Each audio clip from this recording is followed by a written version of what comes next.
Queridos irmãos e irmãs, celebramos hoje a solenidade da Assunção de Nossa Senhora. Vou fazer apenas uma pequena reflexão a respeito desta solenidade que nós rezamos hoje. Ainda estou me recuperando do frio de agosto, né? Não existe fazer frio em agosto em Cuiabá, né? Acaba com a minha garganta, sinusite e todas essas porcarias aí. A bem-aventurada Virgem Maria.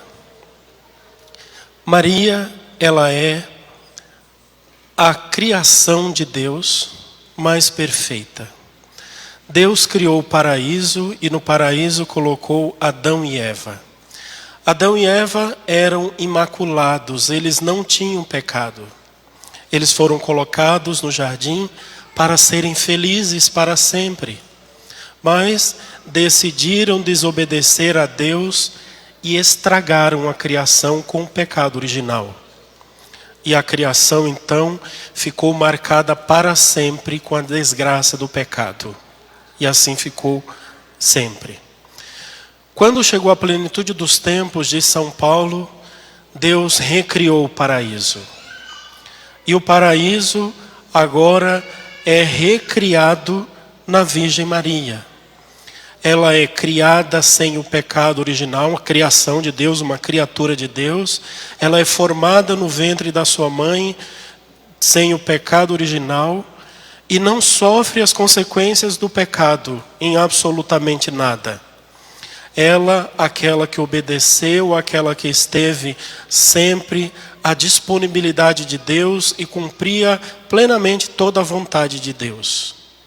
Chegou o tempo da sua história matrimonial com José. Ela se casa com José, fica grávida por obra e milagre do Espírito Santo, dá à luz a Jesus, o Filho de Deus, permanecendo virgem antes, durante e depois do parto, e permanecendo virgem para sempre. Quando acontece toda a economia de salvação na vida de Jesus, ele morre, ressuscita e sobe ao céu. Então acontece com ele a ascensão. Ele sobe por conta própria, pelo seu próprio poder ele sobe aos céus, diante dos discípulos. A Virgem Maria permaneceu com os discípulos. Existe uma mística da Idade Média que conta a história de Maria de uma forma bem bonita, inclusive é uma santa. Ela vai dizendo que a Virgem Maria ficou cuidando da igreja ainda 21 anos depois da ascensão de Jesus ao céu. Nos Atos dos Apóstolos nós encontramos o relato do dia de Pentecostes e ele faz questão de dizer: o Espírito desceu sobre os apóstolos e a Virgem Maria que estava ali. A Virgem cuidou da igreja durante 21 anos. Ela como não sofria as consequências do pecado, os místicos dizem assim, escritos antigos ainda dos primeiros séculos, dizem que ela não envelhecia. Com quase 70 anos de idade, ela tinha a mesma aparência da jovenzinha de 14 anos de quando ela teve Jesus. Permaneceu com os apóstolos até mais ou menos 70 anos de idade e morreu. Essa mística diz que ela morreu no dia 13 de agosto, uma sexta-feira. Morreu na sexta-feira, foi sepultada, passou o sábado no sepulcro e no domingo coisas estranhas começaram a acontecer ao redor do túmulo dela. Os discípulos que estavam ali decidiram abrir o túmulo para ver o que estava acontecendo e quando abriram, o túmulo da Virgem estava vazio. Este túmulo existe e está lá na cidade de Jerusalém, no mesmo complexo, bem do lado onde tem o túmulo do rei Davi. E Davi, um milênio quase antes de Maria, então tem o túmulo do rei Davi e o túmulo da Virgem Maria, onde foi construída uma grande basílica, chamada a Basílica da Dormição de Maria. Eles, por entenderem que o processo que aconteceu com ela não se dá para dizer que é uma morte, né? Mesmo sendo, eles chamam de o dia em que a Virgem dormiu, o dia da dormição de Maria, e a basílica que está construída em cima do túmulo dela chama-se a Basílica da Dormição. Depois que Maria é levada ao céu, ela é assunta ao céu, começa na igreja a acontecer muitos fenômenos da presença de Maria. Aparições a santos, a videntes. Ela começa a se manifestar em todas as partes do mundo e, inclusive, algumas nações, como por exemplo a nossa América, só foi possível a evangelização por causa da aparição de Nossa Senhora de Guadalupe. Maria continuou cuidando da igreja e continua cuidando até hoje. A primeira leitura de hoje do livro do Apocalipse descreve quem é ela. Apareceu no céu um grande sinal, primeiro a Arca da Aliança, logo em seguida uma mulher vestida de sol. Uma mulher revestida de Deus. Jesus é o sol nascente que veio visitar. Quando o anjo Gabriel aparece a ela, ele diz: Ave cheia de graça, cheia por dentro e por fora. Ela é repleta da graça de Deus, ela é brilhante como o sol. Tinha na cabeça uma coroa de 12 estrelas. Maria, ela faz a união perfeita entre o antigo povo de Deus, as 12 tribos de Israel, e o novo povo de Deus, os 12 apóstolos. Ela traz na sua cabeça, ou seja, ela sustenta no seu corpo, na sua constituição milagrosa de Deus, ela sustenta a igreja de Deus.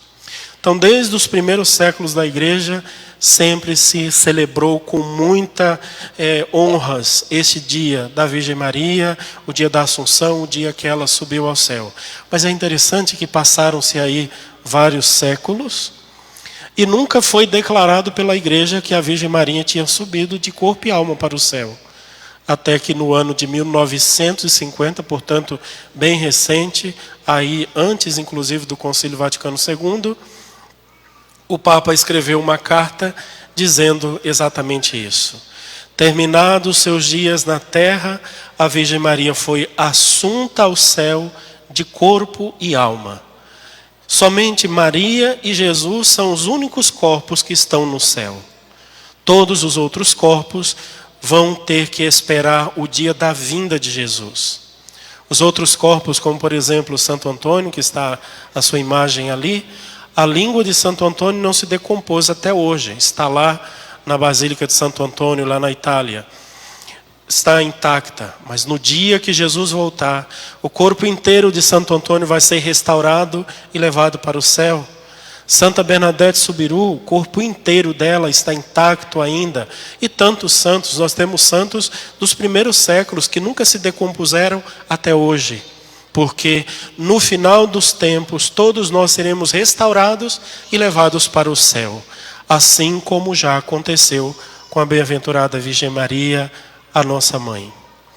Maria, hoje no Evangelho, ela é o resumo da vida do povo antigo e a promessa ou a profecia do povo novo. Ela começa dizendo a seu cântico de louvor: a minha alma engrandece o Senhor, o meu espírito exulta em Deus meu Salvador. E é isso que vai acontecer com todas as pessoas que estiverem unidos a Cristo, assim como ela estava durante toda a sua vida. Deus quis preservar e cuidar da igreja de Deus, sempre.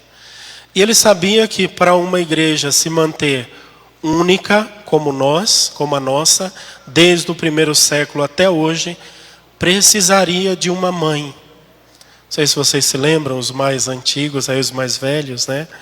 Sabem muito bem, antigamente as famílias tinham muitos filhos, 10, 12 filhos. A minha família mesmo, meu pai e minha mãe, tiveram 11 filhos. Na minha terra, no Nordeste, onde eu nasci, quando o pai morria, a mãe continuava tranquilamente sozinha, cuidando dos 12, 15 filhos. E ela cuidava e fazia todos eles crescer e mantinha um nido.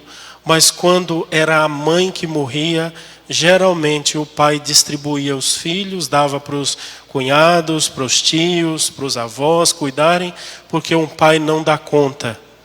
Mas a Virgem Maria dá conta. Até hoje nós temos realidades aqui no nosso Mato Grosso, por exemplo, que tem comunidades que os padres só conseguem chegar uma vez por ano para celebrar a Eucaristia. Mas a comunidade se mantém fiel lá. E o que é que elas fazem todos os domingos? Reza o terço. a Virgem Maria sustenta estas comunidades e sustenta a igreja. Hoje nós celebramos então a alegria da nossa mãe querida que já subiu aos céus, que está à direita do seu Filho Jesus, lá no céu. É por isso que nós na igreja também colocamos Jesus no centro, a cruz, né, o trono onde ele reina, Jesus crucificado e Jesus ressuscitado, aqui no sacrário. E do lado direito está sentada a rainha, a mãe de todos os povos, a mãe da Santa Igreja, aquela que milagrosamente, por um decreto de amor de Deus, mantém a igreja viva e santa. Quando terminar o nosso tempo, quando o mundo terminar e que todo o mundo for recapitulado em Cristo, como diz São Paulo, nós veremos com os nossos olhos a Virgem Maria, que muitas vezes cuidou de nós, esteve ao nosso lado e manteve a nossa fé quando o nosso coração pensou em desistir e não crer mais em Jesus.